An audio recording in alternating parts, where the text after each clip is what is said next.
So tonight's topic is narcissism versus avoidant personalities. So a lot of times people confuse the two because a narcissist can have avoidant personality disorder. So what is the difference? Because it does overlap sometimes, but an avoidant person avoids things. They don't like the emotional connection.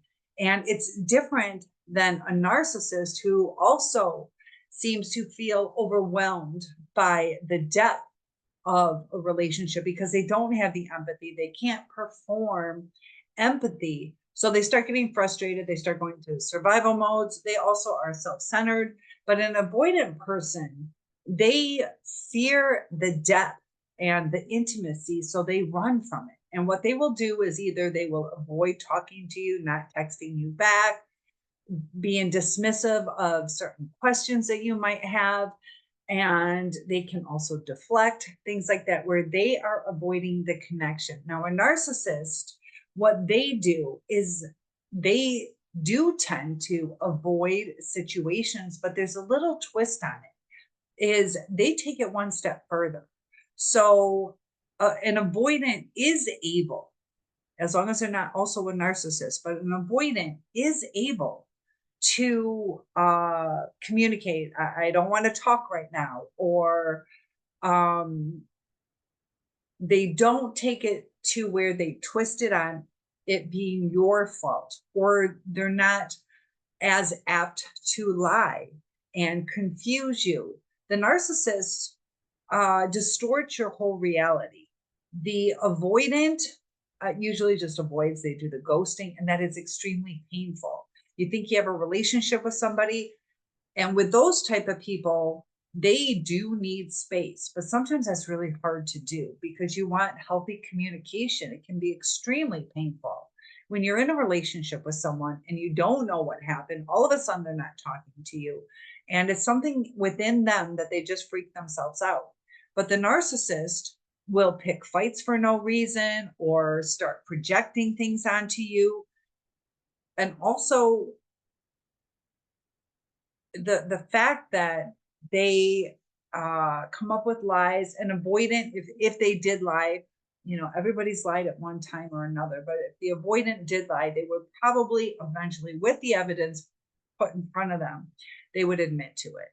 But the narcissist, no matter what, will stick to their story. And I do want to put a disclaimer on that, is it's like 90-95% of the time, because there are times that um, even psychopaths, sociopaths sometimes will admit, whether it's to feel grandiosity or it's just not worth the effort.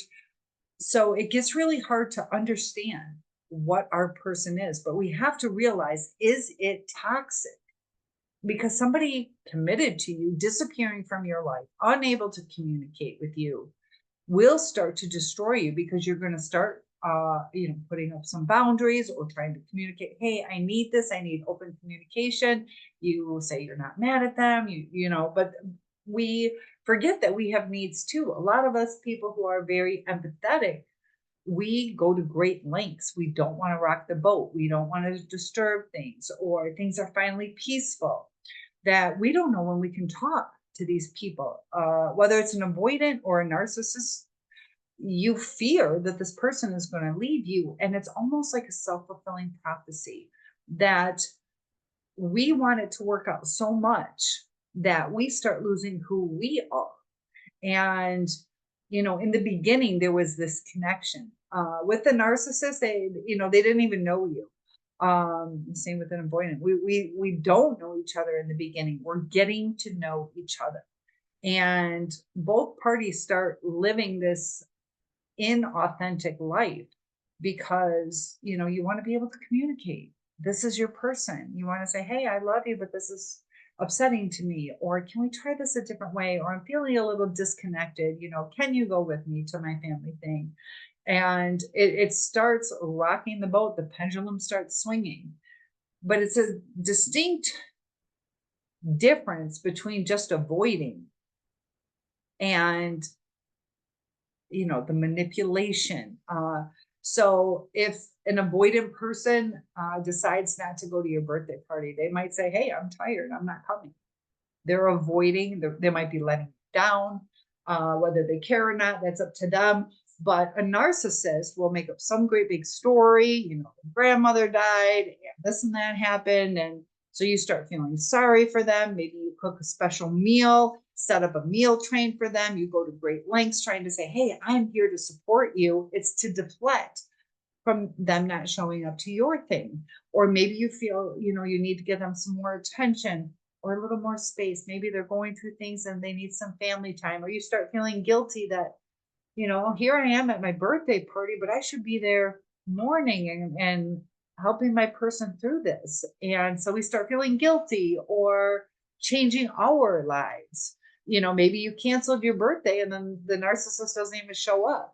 But usually with the avoidant, that there's better communication, not always good, but it's unstable either way, to where you should have open communication with your person.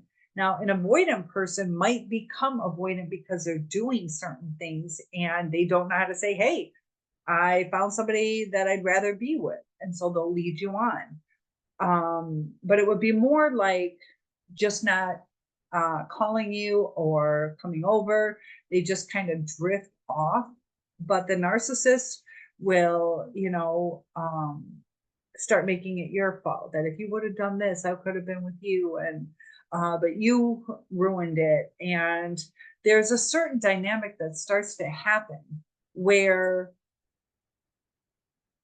in all reality, we start getting needy because they've taken so much.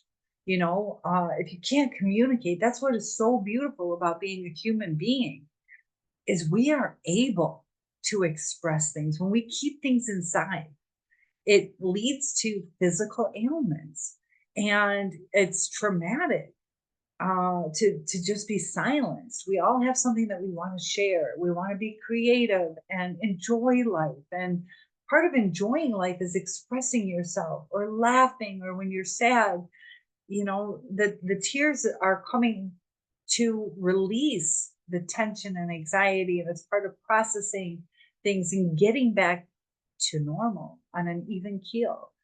But you can't do that when you're with a narcissist and with an avoidant. That, sometimes we might start becoming avoidant, where we don't want to rock the boat. So we don't say our true speech. And, maybe we start walking on eggshells. So there's a lot of comorbidities, a lot of overlapping.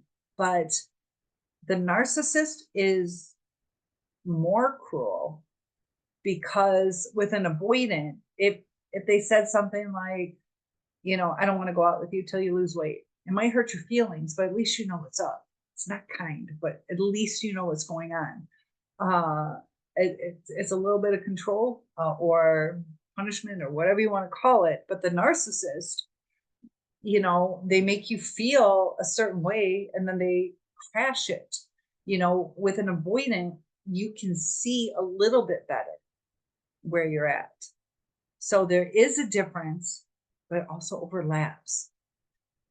So it comes down to, is it toxic?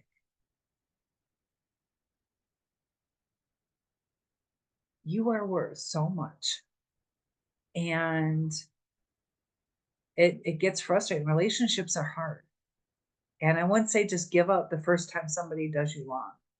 We all make mistakes, but if we can express like, hey, what was going on with that? Or did we understand it the right way? There's ways to work through things, but an avoidant won't have those conversations. The narcissist usually turns it around to where it's your fault. So now you're feeling even worse. And over a period of time, you start feeling like you can't express yourself, or it's just impossible to get a direct answer. It's mind-blowing how many times you or I have gone through these situations where we have racked our brains thinking, how do I say this? And we say it so many different ways. It's a trauma response when we overspeak. So if you are over explaining yourself, trying to make things work too much, for one thing, it pushes people away, and we have to understand that. Um, and that's a hard lesson to learn if it's meant to be. Sometimes we have to give it space because that adds to the dynamic. It is reactive, it's that reactive abuse, but that also is putting nails in the coffin.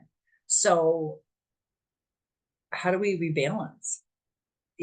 How do we get back to some sense of peace? It's only if the other person's willing.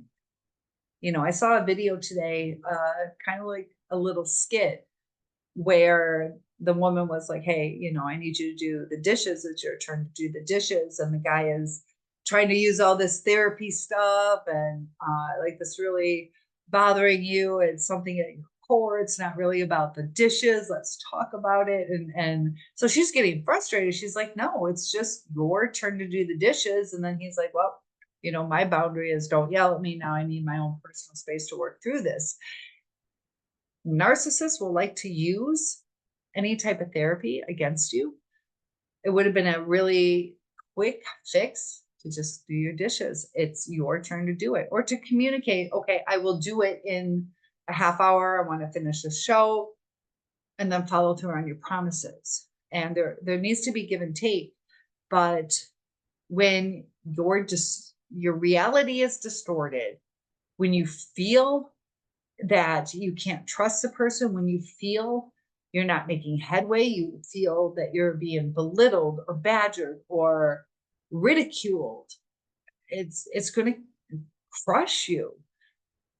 It takes so long to recover from this narcissistic abuse, and avoidant abuse is extremely damaging too.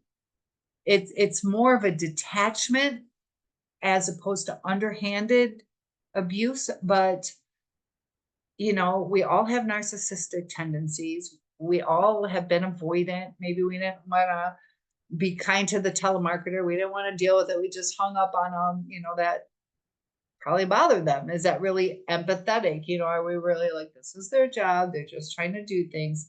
There's times where like, I don't want to deal with it. And the avoidant does that when there's a connection. And that's what you want. Life isn't all about just fun. To just do whatever you want and not have uh any regard for what happens with the other person. I'm getting ready after this video to do a video about empathy and sympathy, because there was this autistic boy who was trying really hard to have empathy. And we'll talk about the difference between the sympathy and empathy and why sometimes people just don't understand it.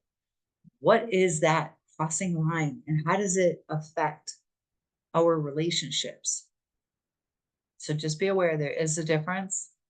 But as far as whether or not one is toxic and one isn't, narcissism and avoidant behaviors are toxic. They are self-centered, lacking empathy. And, if it's like a balance, like if you care for me, I care for you, it's fantastic. That's the connection. I care for me, you care for you, there's no connection. It's supposed to be where we help each other. And if somebody's not going to talk to you, it's going to cause that distance. It's going to cause you not to talk to them. It's going to cause you to do things with other people. And this relationship just keeps drifting apart. And then one of you is going to realize this isn't working. It's not working. There's times you can come back together, but it takes effort. These situations don't just move on their own. It takes effort, and you're worth it. There's only so much space we can give someone till it feels such a disconnect. And there's so many people in the world that are there to love you. Be with people who connect with you. Have the tough discussion. Maybe they're willing to work on things. If not, it can destroy you. It causes actual brain damage.